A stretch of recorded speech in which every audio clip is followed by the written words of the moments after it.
Ladies and gentlemen, you inside the GGN News Network. We just dropping jewels, hanging out with my nephew, Demetrius Shipp Jr. Yeah. AKA Pop, in the Tupac All Eyez on Me movie coming to theaters in January. You understand me? 2017. That's the date. Snoop got the date. And these niggas is asking for something. You don't see all these comments right here? Niggas like, nigga, you better give us a date. I'm giving you niggas a tentative date. That's like any nigga movie. The date gonna change, it may change. Right. Let's just say it's coming soon.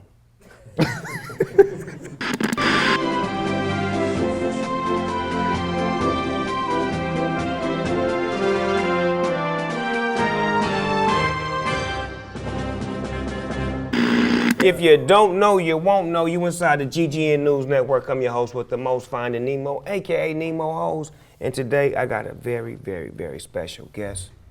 One of my little homeboys, actor extraordinaire, musician by daytime, player by night. Ladies and gentlemen, feast your eyes on the man who will be playing Tupac in All Eyez on Me. Meech, let him know who you are, man. Tell him, man. Demetrius Shipp Jr, man, live in the GGN with Uncle Snoop. Believe that, in a real way, long time coming. This young man right here is an exceptional actor, and you will be able to see him on screen in the Tupac All Eyez on Me movie that was shot by Benny Boom, L.T. Hutton. It's an excellent movie. I had the privilege of seeing it, and I just want to tell you ahead of time, you did your thing. You did some Academy Award winning shit in my eyes, and I could tell that you really put your work in. It wasn't handed to you, that you really went and did all the things you had to do to get prepared for that. Yeah, certainly appreciate that, for real. So what gave you the will to want to play Tupac other than looking like it? Man, it was the opportunity, you know what I'm saying? And when the opportunity come knocking, bro, you gotta be ready. And full steam ahead, can't be kicking back, playing no games, or it's gonna pass you by. So many people may not know, but your father was in the music industry for many years. When you was a baby, probably before you was born too. Right. So what do you attribute that to who you are nowadays from being around Pops and being around the game at such an early age? Man, to always go out and get it, man. You know what I'm saying? Like, I seen Pops grind. I've been at the studio with him till 6 in the morning. You feel what I'm saying? I watched that, and to especially try to provide for his family and make that happen. He did that. You know what I'm saying? So I got kids, I'm a father myself, so that's definitely something. We made it a must that when we had babies, to be there, to call a duty to be in the action with our kids. Like, I had my son around everything I did. Yeah. Like the same way with him. Like that was a must. And I feel like those are traits that give you that edge that you have right now. That's why you was able to steal that role and kill that role. Right. And eventually do other things that, you know, gonna parallel your career to another level. Definitely, because it's funny, I remember death row days, you know what I'm saying, like being there as a kid. And I wasn't only but like 6 or 7 years old, but I remember vividly being there. I remember certain parts of the studio, the back room. That's where I used to always be at, in the back on the drums or in the back in the kitchen. You feel me? And you brought a lot of the same energy and body language of my friend Tupac. Yeah. When I watched it, I seen my friend on screen. Like, when you talk to your mom, the way him and his mom relationship was, I was able to know that relationship. His mama was my friend, like he was my friend. Yeah. So to see the dynamics of how y'all communicated on screen, that was beautiful, man. It was heartfelt for me. Like, I cried a couple times on the inside watching the way y'all talked on screen, the way you had love for him, was there for him. Hey, yo, and I heard that you and Daz already y'all was already cool before Pac got to death row. Yeah. And y'all was pretty much part of the reason he came. Tupac was my friend before he came to death row. I met him at the rap party for Poetic Justice. My homegirl, Samora Jenkins. Actually, it's the same night I met Michael Rappaport. We at the rap party. So Ricky Harris get me in the little backstage area, so they got a mic.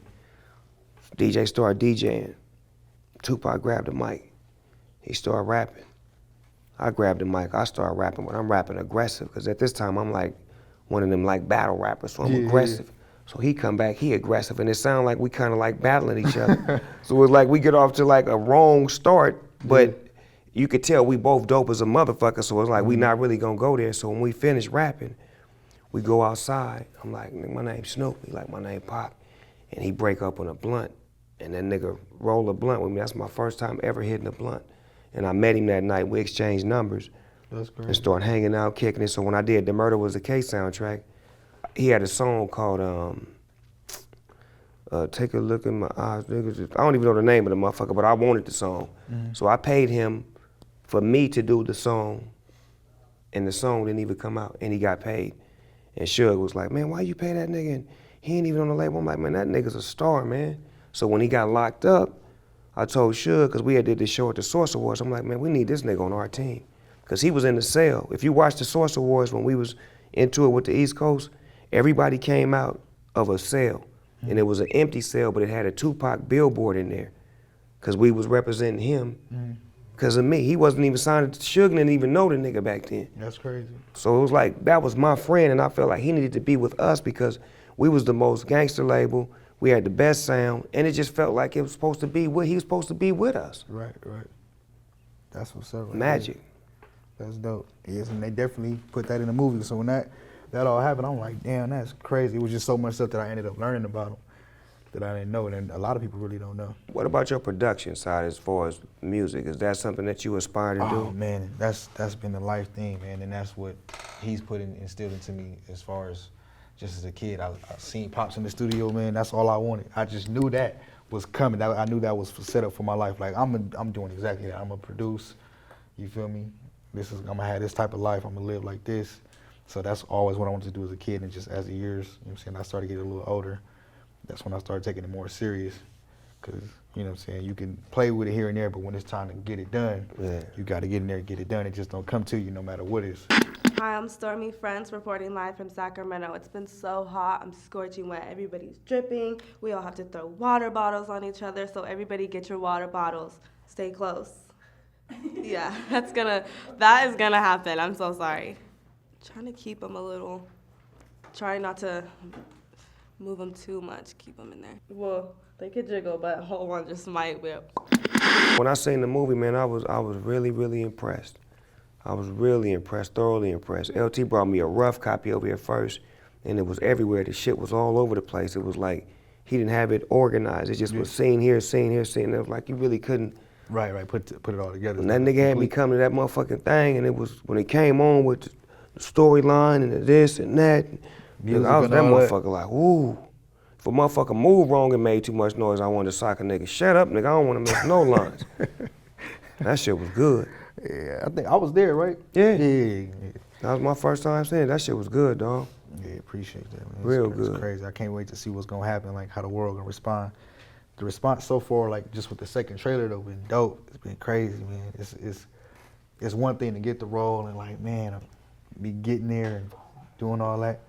But then it's another thing to get the reception and the people, you know what I'm saying, on all across the social media and everything. And everybody inbox me like, man, you look like you killed it, amazing job. And just for people like you that's seeing it in these screenings. Yeah, nigga. I'm telling you, as a fan of movies, as a friend of Tupac, and a fan of the game, you did that. Yeah, like that was my friend. Tupac was my friend, man. Like, I go to this nigga house, man, nigga cooking fish and shrimp with all the homies in the living room. Me, him, and MC Breed was a tandem with this getting this weed shit, because I had to hook up. So it's a relationship that was crazy, that when I see you on screen, it's like you got it right. You got that shit right. Yeah. You got it right. I gotta do this little game with you though. You know, on my shit, I got a nice little game. Right. This shit is called Inside the Smoker Studio. Everyday people, AKA real nigga shit. I'm gonna ask you some questions and you can answer to the best of your ability. All right. What's the first thing you do or think of when you wake up? I'll probably grab my phone, Snoop. I gotta be honest. You just like 97,000 niggas in America. Hot or cold? Hot. I hate cold. Chicken or steak? Chicken, come on. In-N-Out or Fat Burger? Come on now, In-N-Out, bro. Favorite pair of shoes all the time? I would say the Jordan 12s. Favorite cereal? Cinnamon Toast Crunch. Nigga, please. What? What you gonna say, bro? Don't say no off the wall shit. Nigga, I was gonna say motherfucking, Frosted Flakes? No, what's my Captain Crunch with the berries? Captain Crunch berries. That's like number 3 on the list, bro. See, I'm an old school nigga. When they first came out, nigga, they was impeccable. Nigga, when they first came out, see, y'all got a whole new dose of sugar. Nigga, when that sugar first came out in our era, and Cookie Crisp, Bro, nigga, Cookie Crisp, Snoop, you had Cinnamon Toast Crunch? nigga, yes I did. But All right, but you, like, so you still, is it just because that's what you started with? yeah, you know, All when you start with something, your mouth is fixed that way, man. The era we come from, they had that strong sugar. So when the nigga, that Cookie Crisp would change the whole milk to nigga grayish brown. Nigga, when you get to the bottom of the bowl, you like, nigga, turn the whole bowl up, nigga. Nigga, brown milk, nigga. I ain't lying. Man, I already know it. That's hilarious. Man, please. Y'all ain't have it like we had it. Y'all got that uncut sugar. We got that shit. Favorite drink? Hennessy. Weekends or weekdays? Weekends, baby. Ass or titties? Damn. I only can have one. Yeah. Shit. Come on, man. They should know whatever you answer. Ass, man. I would have said both. That's what I want to say. That's why I asked, could I? Don't let me sway your answer. Your answer is your answer. We on a game show right now. I'm All just right. the host. All right. How many times a day do you think about sex? 8. Apples or oranges? Apples, red apples. Not green. Green is whack. Vanilla ice cream or chocolate ice cream? Chocolate. Chocolate, for sure. Chocolate. Weaves or extensions? Neither. Straight up. Show me the natural you, baby. You got a little fade, whatever you got, bring it to the table, make sure it's straight. So you want to be able to do this? Exactly. Not. And she doing this shit all the I was just about to do it, bro. Where, hey, Bitch, man, if you don't stop hitting your motherfucking head. where, hey, gotta wake up to that scarf. None of that, man. I can't do that at all. But you know what's crazy? I be waking up with that scarf on.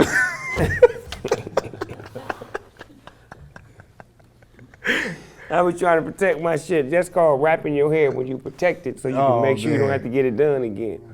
And then sometimes they be sleep like this too. So they wear they don't fuck up either side of their shit. You know what I'm saying? That's a technique that you learn with the hair game to be able to sleep like this. If you could have a superpower, what would it be? Jumper. Remember you seen that movie? Teleport. Teleport. Yeah, man. when That'd you be my joint right there. disappear on a bitch. Man. If you were stuck on an island for a whole year and could only listen to 3 albums, what would they be? You on an island. Remember, you on an island, so you may get some gorilla pussy or some.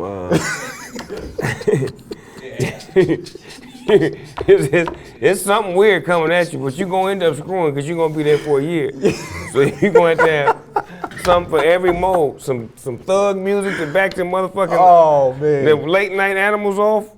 Cause I'm old school. I wouldn't even. Now you got to do what you got. You on the island, I'm nigga. gonna do Anita Baker. I'm gonna do Jay-Z, Reasonable Doubt. And Remember, you on the island, nigga. This is an island where it's animals and snakes and reptiles and all kind of shit. And at night they come out. damn, what is one more? I do R. Kelly Chocolate Factories, just in case one of them Chocolate Factory? yeah, He went hard on that album. certainly. This right here is called Finish the Sentence. I'm gonna start it, you finish it. I always wake up. Thankful. If I could work with anybody dead or alive, I'd want to work with. J. Cole, If I could see anybody perform dead or alive, I'd want to see. seen everybody. So I'll say Pac. I look for blank in a woman. Loyalty. If I wasn't a boss, I'd be a. Boss. My favorite position is. Hey. All of them. My name is Demetrius Shipp Jr. and I'm I'm an actor / producer / father, and yeah. There you that's have it. You heard it from him, Demetrius Shipp Jr. Entrepreneur, all of that. Yeah, conglomerate. You understand me? Using big ass words and shit Right. that neither one of us can spell. I can spell that though for sure. Spell conglomerate. CONGLOMERATE. Certainly. Conglomerate. Thanks. I'm gonna have to check with my judges. I'm sorry, Meech, we're gonna have to check with our judges. Who's the? You're moving a little bit too fast, but giving yourself credit for. And my judges have not had time to even review the letters that you chose. Ding, ding, ding, ding. Right. Certainly.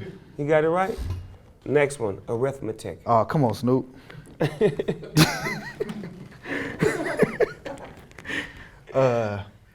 I ain't never took that class, so shit, I don't know.